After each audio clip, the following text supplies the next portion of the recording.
Cortex! Get ready to face my wrath, Crash Bandicoot! The Wrath of Cortex is a rather interesting part of Crash's history, if not more so controversial. Ever since Naughty Dog's departure from the series, the reception for many of Crash's later installments has been sharply divided to say the least. And it didn't take long for this trend to take root. Originally released in 2001, The Wrath of Cortex was the first mainline title created by new developers, and was responsible for propelling the Mad Marsupial into the next generation. Yet despite retaining most, if not all, the core characteristics Naughty Dog's titles were oft praised for, Traveler's Tales met a far worse outcome. A sizable faction of the fanbase hate The Wrath of Cortex, and while it has its share of defenders, many agree that the overall quality isn't quite on par with the priors. Having to sit through a kid's version of the DMV every time you enter a level might have played a small factor, but who's to say?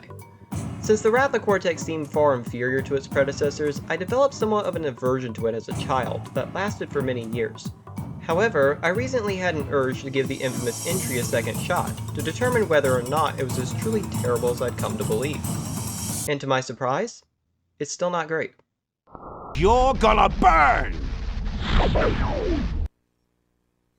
Presumably taking place sometime after Warp's initial climax, our favorite dastardly doctor is seen hosting a sort of villain convention at his new space station, but it's not exactly a pleasant engagement. After failing to enact Uka Uka's evil plans, Cortex and his fellow ne'er-do-wells are given one final chance to redeem themselves. Since Crash was the sole cause for all these past failures, the toothy tyrant has now tasked his cronies with eliminating him. Which, you'd think Uka Uka would have already settled on this after Crash whooped Cortex the first time, but this is the same one-dimensional bonehead that expects Tiny to contribute to a strategy meeting. So not too sure the scientists are completely to blame for this. As a potential solution, Cortex claims that his new superweapon named Crunch could easily dispatch their nemesis once he could identify a suitable power source.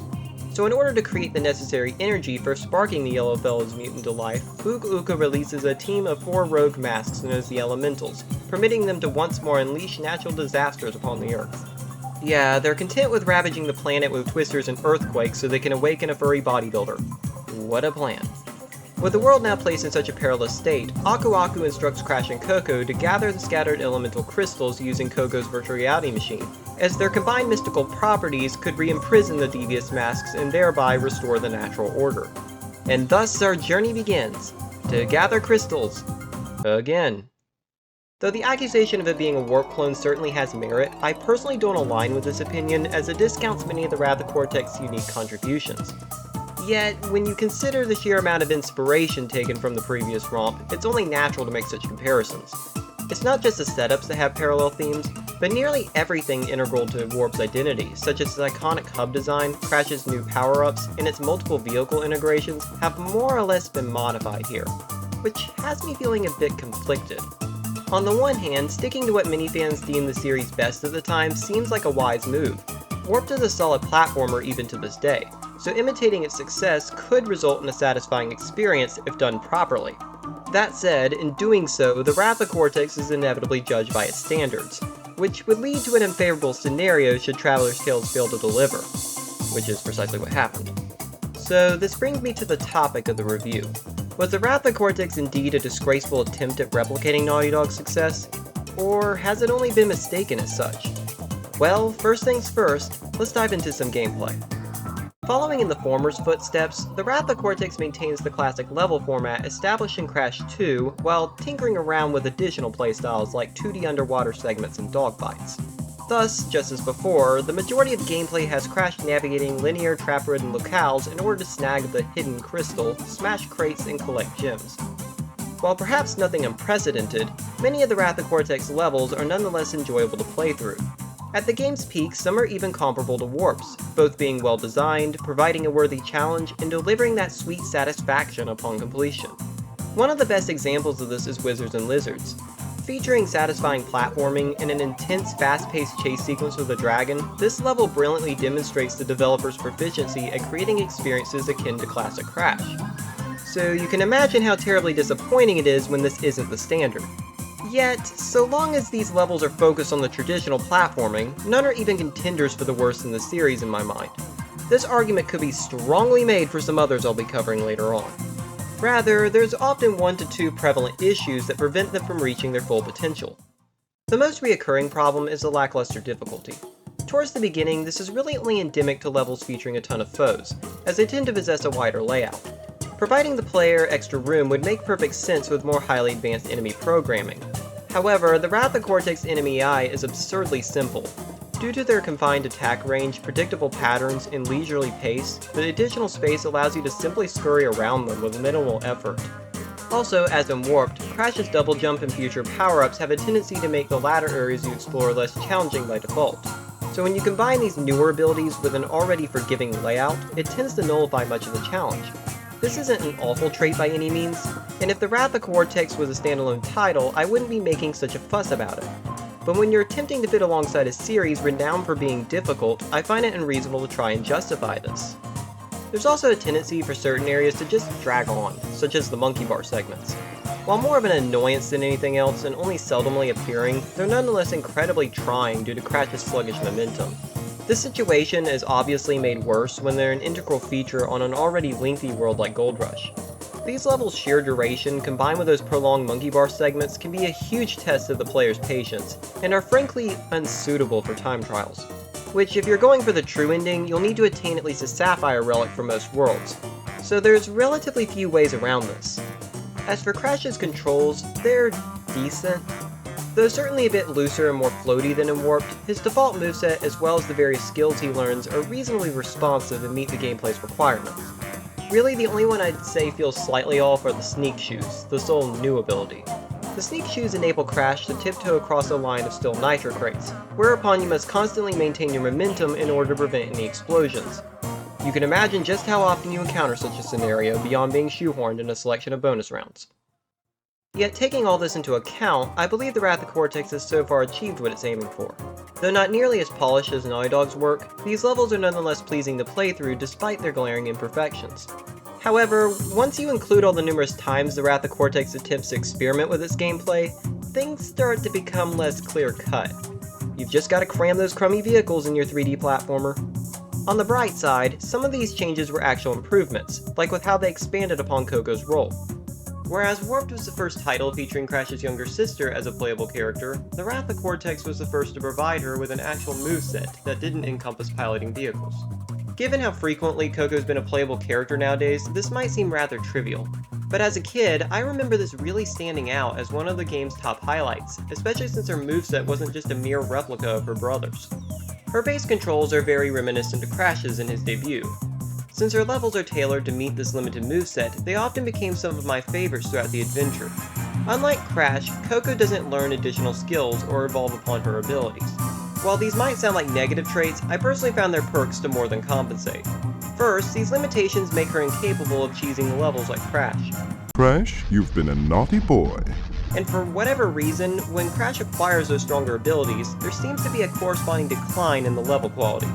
It's almost like the developers didn't know how to integrate these power-ups in a suitable fashion, so they just opted to pretend they didn't exist half the time. Perhaps this is only in my imagination, but Coco's levels never present these dilemmas. Just simple, solid platforming that feature natural difficulty spikes as you advance. Oh, and there's no monkey bars. What a shame. Of course, being Warp's successor, vehicles are once more put on prominent display, which in retrospect probably wasn't the best aspect the developers could have held on to. Leave my levels alone! One of the main criticisms popularly shared concerns how the Wrath of Cortex vehicle-centric missions have a habit of clogging up the level count. And I have to agree with this. Yet my primary qualm doesn't concern their overabundance, but rather the corresponding fluctuations in quality which lead to them comprising some of the absolute worst levels in the entire series. Fortunately, Smokey and the Bandicoot is the only one that's a fundamental flop, so let's start at the very bottom of the list. Without parallel, the Jeep is one of the clunkiest vehicles I've ever used. It makes securing the clear gym here an absolute nightmare. But even the race itself has its fair share of problems, the most frustrating being how your competitor's massive hitbox will constantly reset your car behind theirs anytime you come into close contact. Really, the only consolation I've found is that this train wreck's existence sets such an abysmally low bar whereby every other vehicle can appear amazing by comparison. That said, some of the gimmicks can be quite enjoyable on their own accord. Towards the top we have these monkey ball-esque style levels, where you guide Crash across treacherous obstacle courses in order to reach the goal. Unlike the former, controlling Crash here feels very satisfying and responsive, with both the track's layouts and difficulty suiting the standard style of gameplay. However, from my personal experience, most of these alternate forms of gameplay fall middle of the road. Control-wise, the Sub and Scuba Crash are perfectly fine, but the combination of foes bolting from off-screen and the constantly sinking mines causes the time trials to be incredibly vexing. The dogfights introduce some fascinating concepts, but due to their slow pace and the occasionally unavoidable collisions with enemy fighters, they quickly become very tedious. In the Wrath of Cortex's defense, I wasn't keen on the underwater levels or dogfights in Warped either, so this wasn't like a major letdown or anything. As for the remaining vehicles and playstyles, they tend to be more innocuous than the previous ones at least, and can generally be quite enjoyable despite a few downsides. The mech is a great representative of this group. It presents a fascinating trade-off, exchanging Crash's superior vertical mobility for enhanced move speed in the Fruit Bazooka. Unfortunately, the Fruit Bazooka's aiming is clunky, disrupting the level's pace anytime you're required to use it. Yet, even including the abomination that is Smokey the Bandicoot, they nevertheless succeed in keeping the experience fresh if nothing else. True, the gimmicks are ordinarily worse than the platforming. Implementing a surplus of vehicles doesn't necessarily correlate to a better game, if it ever has. Nonetheless, I really appreciate Traveler's Tales' desire to evolve upon the gameplay. There's actually one case I've yet to mention where I believe the vehicles really shine, and that's within the chase sequences. This was likely one of Traveler's Tales' best decisions, as the boosted speed really enhances the overall tension and sense of player interaction, and the fact they even managed to use the Jeep in a way where I wasn't inclined to snap the controller in half, you know they did something right. Yet, so far as a whole, the gameplay has been an utterly mixed experience. Whereas my perceptions have gravitated in a far more favorable direction from where they began, I still can't credit the Wrath of Cortex with anything beyond attaining a perfect balance of mediocrity. And sadly, the bosses do little to alter that state. That's not to insinuate that these fights are inherently flawed, but rather, as it seems to be a trend with this game, anytime it takes positive strides towards creating something wonderful, there's a subsequent pitfall. Though before I commence the incessant nitpicking, I do want to emphasize their positive traits. Centering every boss around a different elemental empowered crunch is a cool concept, and with the exception of Rumble on the Rocks, which feels more akin to a minigame, they do a remarkable job of reflecting their respective element in a distinct fashion whilst comfortably fitting alongside the series' prior bouts. As for why they're average has mostly to do with their subpar pacing and questionable performance. Attack patterns are excessively predictable due to their meager movesets, with nothing all that groundbreaking being added in between phases either. On top of that, you're still contending with Crash's somewhat loose controls and other irritants that poke out courtesy of the game's physics. Again, none of these battles with Crunch are egregious, or even somewhat bad. But compared to Warp's bosses, which each flowed smoother and operated with better physics, these fall a bit shorter. Alright, I feel like I've done nothing but bash the Wrath of Cortex thus far, so I want to expound a bit before proceeding any further. In context of Crash's earlier entries, I do find the gameplay here to be somewhat mediocre. Yet, that doesn't mean it can't be fun.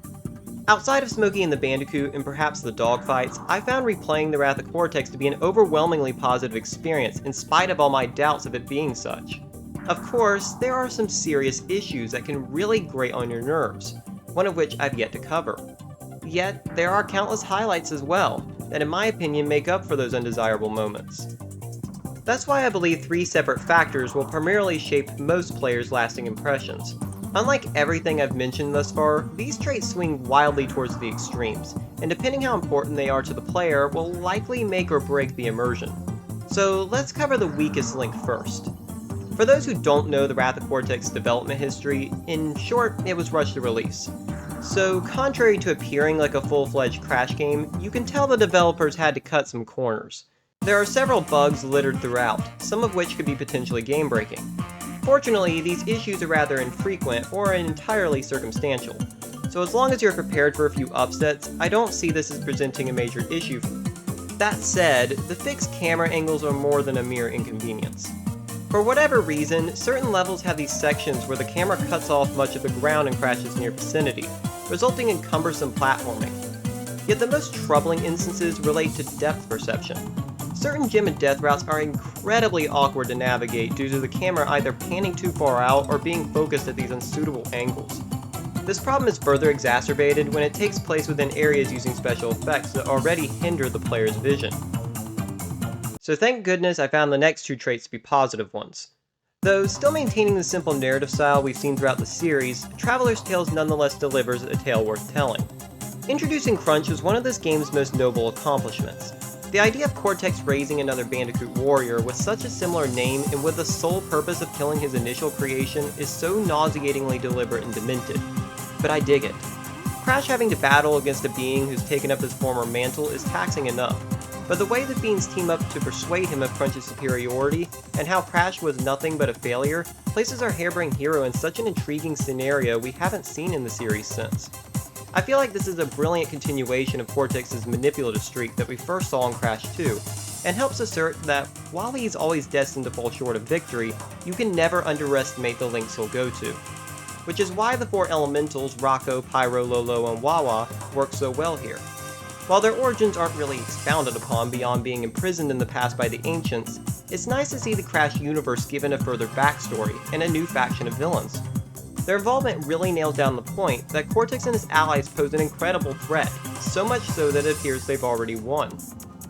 Now, as for the actual plot progression and dialogue, they're about what you'd expect from a game trying to mirror Warped. Barring the 6-minute long intro, which feels outlandishly long, the character interactions are nonetheless succinct and effectively display the cast's wacky personalities.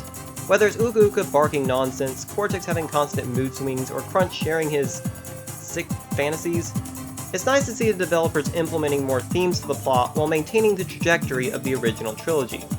The writing can be corny at times, such as the Elemental's incessant puns, but I personally don't mind this, as the characters' quirky personalities and line deliveries are quite charming in their own way. Honestly, I love the plot and how it depicts its characters. The Wrath of Cortex might possibly have one of the best storylines in the series, and I'd really like to see some of its concepts explored deeper in the future. Which leaves the game's aesthetics as the last factor. While the art style wasn't all that noteworthy for me, I really appreciate the direction the developers undertook while creating the environments. Having each world revolve around a particular element or evoking the personal touch of one of the elementals are not only unique concepts to this entry, but further underline the danger posed by the maniacal masks. Yet what's most surprising is the sheer diversity displayed throughout said environments. Every area is completely distinguishable from the next. And while levels do frequently reuse certain assets like in the previous titles, you can tell the developers did their utmost to avoid monotony. Whenever areas happen to share a common theme, there's always something new incorporated to prevent the experience from growing stale. The factories are a prime example of this. Since each one reflects the influence of a particular elemental, they come across as original as opposed to just being another factory. This might be the one time I'd argue Traveler's Tales exceeded Naughty Dog, as the distinctions between such levels in the prior games were often far less noticeable. As for the character models, there's something else. Oh, I'm gonna shake, rattle, and roll your bed. For some reason, certain members of the returning villain cast, like Engine and Entropy, just look off. I would chalk it up to the game's age, but for the new characters like Crunch and the Elementals, their designs have splendidly held up, particularly their fusion models. So, I'm not too sure how I feel about this. But there's one thing I'm certain of, the music is an absolute bop. Each song adds so much heart to their worlds that I honestly can't imagine the Wrath of Cortex without its music constantly whirling around in my head. This alone keeps me sane during some of the bumpier moments of gameplay, and it only amplifies the positive traits. So, at the end, how does this all bode for the Wrath of Cortex? Well, here's what I think. Given the many issues afflicting the game, such as somewhat unreliable performance, occasionally subpar level layouts, inconvenient load times, and the oversaturation of vehicles that each have their own problems to contend with, I can understand the popular disdain for this entry. Yet, on the other side, there are instances of solid level design, a relatively engaging plot, a diverse cast of characters, immersive environments, decent boss fights, and an amazing soundtrack. So, to answer the question of whether the Wrath of Cortex is a mess or simply misunderstood, I say neither. Seems like a bunch of hot air to me.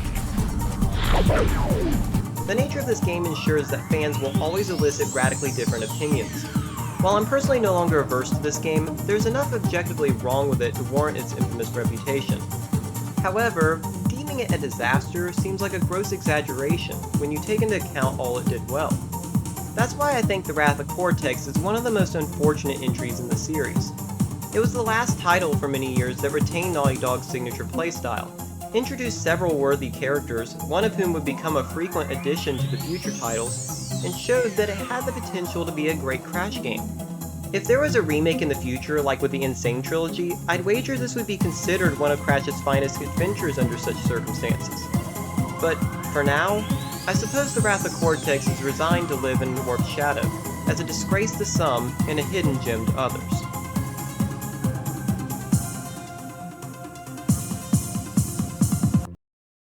Which wraps up my review of the Wrath of Cortex. To my subscribers, I want to apologize for the long absence. Due to making certain changes and a few situations that come up recently, it took me way longer to create this video than I'd originally intended. So I want to thank you for your patience.